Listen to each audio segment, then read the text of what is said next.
Ma vision de ces personnes, c'est qu'elles ne sont que très sensibles à des choses qui sont de toute façon toxiques pour la population générale.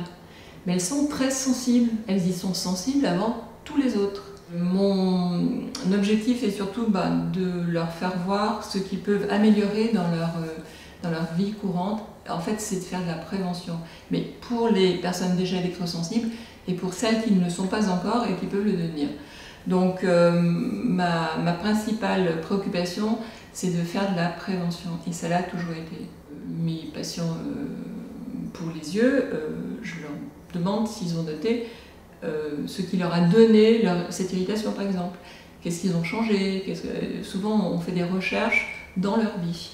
J'ai l'impression que les symptômes qui me sont décrits, maux de tête, agitation, difficulté à dormir, surtout lors d'un changement, d'un déménagement, lors d'une installation, enfin changement dans une installation, me semble venir d'un problème d'électrosensibilité. Donc j'en parle à la personne et je la mets sur la piste de ce diagnostic en lui disant qu'elle vérifie ses branchements, qu'elle vérifie en éteignant tout, enfin en débranchant tout, ou qu'elle fasse venir un spécialiste qui va faire des mesures dans son habitation. Très souvent, les électrosensibles ont une petite part de chimicosensibilité, mais ne le savent pas, ne l'ont pas découverte.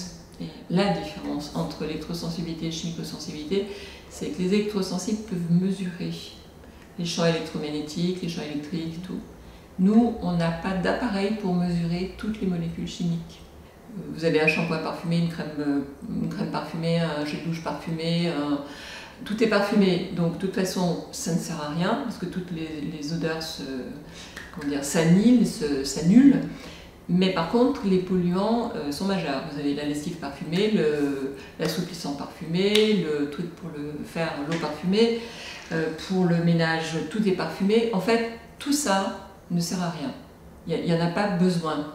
Donc en fait si vous supprimez tout ce qui est parfum naturel et surtout chimique, tout va bien en fait.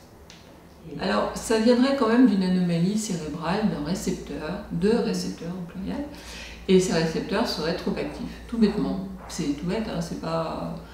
Alors notre problème essentiel, c'est qu'il n'y a pas d'études sur ces anomalies neurologiques.